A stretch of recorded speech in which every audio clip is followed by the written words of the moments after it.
Usap-usapan po ngayon ang Empanada Girl na kung saan po ay talagang trending po at marami pong napapansin ngayon ng mga netizens, no?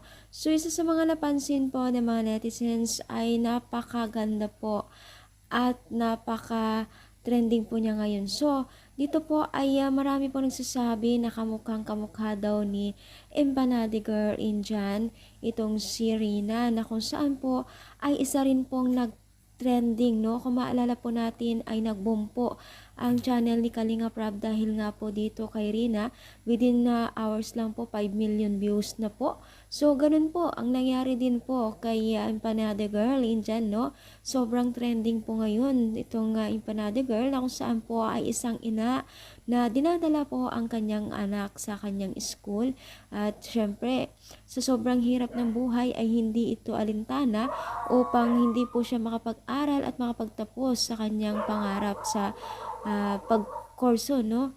So, ito po ay nagtitinda rin po ng empanada habang siya po ay nasa school at pag uwi ay ipagpapatuloy na naman niya ang pagtitinda kaya nabansagan po Empanada Girl. Marami pong naantig ng puso maging na rin po kay Rina na kung saan po ay talagang parehas po silang maraming naawa at nagdadagsahan na po ngayon ng mga blessing at tulong po galing po sa iba't ibang sponsor ng mga charity vlogger, no?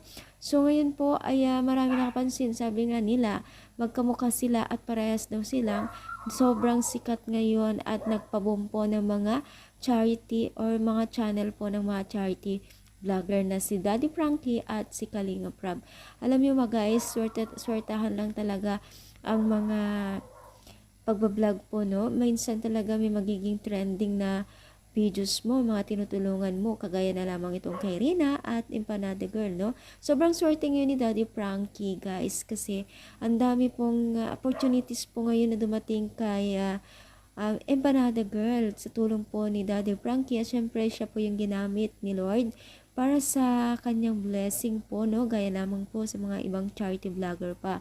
Kaya napakaganda po ito dapat at karapat dapat talaga na sila po talaga yung susuportahan po natin, no? Kasi napakaganda po ang hangarin nila sa mga kapwa natin na nangangailangan ng tulong. Kaya naman po, sana ay huwag tayong magsamang sumuporta sa mga charity vlogger ng kagaya po nila Daddy Frankie, no?